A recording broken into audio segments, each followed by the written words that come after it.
आज हम उस रात को याद करेंगे, वो रात जिसने मुंबई शहर को हमेशा हमेशा के लिए बदल कर रख दिया। ये सिर्फ एक कहानी नहीं है, बल्कि 26/11 के उन मुश्किल घंटों का एक एक पल है जो हमें उस सबसे लंबी रात के अंदर ले जाएगा।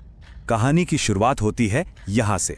सोचिए, अरब सागर का गहरा काला अंधेरा, और उस अंधेरे में बस एक अकेली मछली पकड़ने वाली नाव जिसका नाम था कुबेर धीरे धीरे मुंबई की तरफ बढ़ रही थी। माहौल में ना एक अजीब सी खामोशी थी, वैसी खामोशी जो किसी बड़े तूफान के आने का संकेत देती है। उस नाव पर मौत का सन्नाटा पसरा हुआ था। डेक पर कैप्टन की लाश पड़ी थी और ये इस बात का सबूत था कि ये लोग कोई आम मछुआरे तो नहीं थे। अंदर केबिन में 10 लोग बैठे थे, एकदम खामोश। उनके पास थी AK-47, ढेर सारे ग्रेनेड और एक खतरनाक मिशन। तैयारी पूरी हो चुकी थी, बस इंतजार था तो एक आखिरी हुक्म का। और फिर सैटेलाइट फोन पर एक आवाज गूंजती है, एक ऐसी आवाज जो बिल्कुल शांत थी, ठंडी थी, लेकिन उसके शब्द दिल कंपा देने वाले थे। वो आवाज कहती है, याद रखो, डर नहीं दिखना चाहिए। ये सिर्फ एक हुक्म नहीं था, नहीं, ये दिमाग पर पूरी तरह से काबू करने का एक तरीका था। जरा इस फर्क को देखिए, एक तरफ समंदर के अंधेरे में मौत की तैयारी हो रही थी और दूसरी तरफ मुंबई अपनी ही धुन में अपनी रफ्तार से जी रहा था। लियोपोल्ड कैफे में ठहाके गूंज रहे थे, ताज होटल रोशनी से नहाया हुआ था और CST स्टेशन पर वही रोज की भागम भाग। शहर को अंदाजा तक नहीं था कि समंदर से मौत उनकी तरफ बढ़ रही है। और फिर वो मुंबई पहुंच जाते हैं। बदवार पार्क के अंधेरे का फायदा उठाकर वो चुपचाप नाव से उतरते हैं, किसी को कानों कान खबर तक नहीं होती। वो छोटे छोटे ग्रुप्स में बंटते हैं और शहर की भीड़ में ऐसे घुल मिल जाते हैं जैसे कभी थे ही नहीं। मिशन अब शुरू हो चुका था। अब वो खामोशी टूटने वाली थी, और जब वो टूटी तो पूरा शहर दहल गया। एक साथ कई जगहों पर हमला शुरू हो गया था। जगह थी छत्रपति शिवाजी टर्मिनस। वही भीड़, वही शोर, जिंदगी अपनी रफ्तार से चल रही थी। और फिर ठाएं, वो पहली गोली चली। बस एक पल में सब कुछ बदल गया। शहर की धड़कन जैसे रुक सी गई। ये कोई एक जगह पर हुआ हमला नहीं था, ये एक सोचा समझा जाल था। देखिए, बस कुछ ही मिनटों के अंदर पहले CST स्टेशन, फिर लियोपोल्ड कैफे और उसके तुरंत बाद ताज होटल, एक साथ कई जगहों पर हमला। मकसद सिर्फ और सिर्फ दहशत फैलाना था।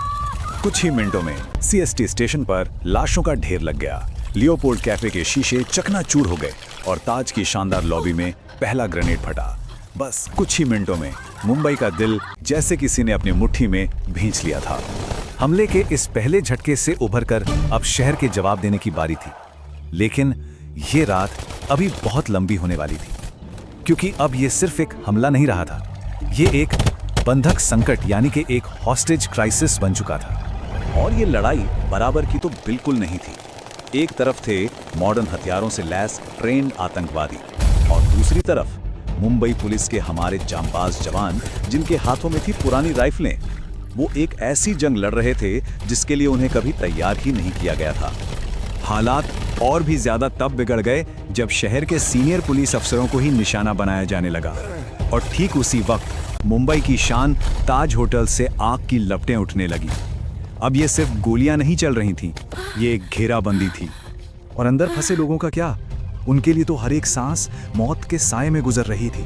फोन बज रहे थे और फोन के दूसरी तरफ से एक कांपती हुई आवाज आती थी, मैं ताज में फंसा हूं। बस इन शब्दों में उस रात का पूरा खौफ, पूरी बेबसी सिमट कर रह गई थी।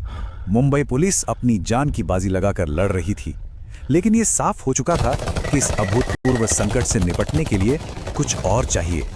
और तब वो फैसला लिया गया जो गेम चेंजर साबित होने वाला था। फैसला था नेशनल सिक्योरिटी गार्ड यानी NSG को बुलाने का। और बस चीजें एकदम तेजी से घूमी। दिल्ली में अलार्म बजा, कमांडो मिनटों में तैयार हुए, प्लेन ने उड़ान भरी और इंडिया की सबसे एलीट फोर्स मुंबई पहुंच गई।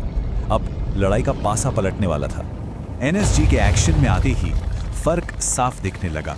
जहां पहले सिर्फ अफरा तफरी और अराजकता थी, वहां अब कंट्रोल्ड एक्सप्लोजन्स थे, टैक्टिकल प्रिसिजन थी। उनके हर एक कदम में उनकी प्रोफेशनल ट्रेनिंग और सटीकता साफ झलक रही थी। NSG की कार्यवाही तेज और बहुत असरदार थी। होटलों के तंग गलियारों में आमने सामने की लड़ाई हुई। नरीमन हाउस की छत पर हेलीकॉप्टर से कमांडो उतरे और एक एक करके बंधकों को सुरक्षित बाहर निकाला गया। ये एक बेहद मुश्किल और खतरनाक ऑपरेशन था।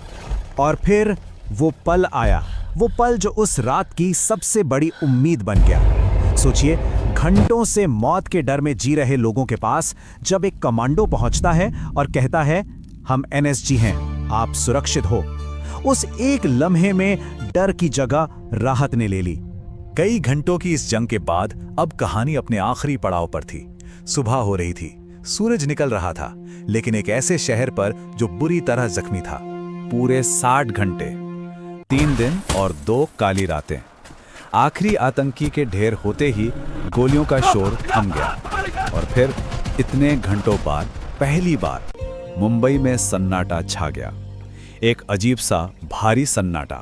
फिर ताज और नरीमन हाउस से लोग बाहर निकलने लगे। उनके चेहरों पर कोई भाव नहीं था, सिर्फ गहरा सदमा। वो जिंदा तो बच गए थे, लेकिन उस रात की यादें शायद हमेशा उनके साथ रहने वाली थी। देखिए, 26/11 सिर्फ एक आतंकवादी हमला नहीं था, ये एक जख्म था। एक ऐसा गहरा जख्म जो मुंबई के सीने पर और पूरे देश के दिल पर लगा। और ऐसे जख्मों को भरने में सालों लग जाते हैं। लेकिन इस कहानी का अंत सिर्फ दर्द पर नहीं होता। ये कहानी है हिम्मत की, उस जज्बे की जो मुंबई को मुंबई बनाता है। इतनी बड़ी त्रासदी के बावजूद मुंबई शहर गिरा नहीं, मुंबई खड़ा रहा और आज भी मजबूती से खड़ा है। हम याद करते हैं हर एक बहादुर को जिसने अपनी जान की बाजी लगा दी, और हर एक बेगुनाह को जिसे हमने उस रात खो दिया। ये वो रात है जिसे ना कभी भुलाया गया है और ना ही कभी भुलाया जाएगा।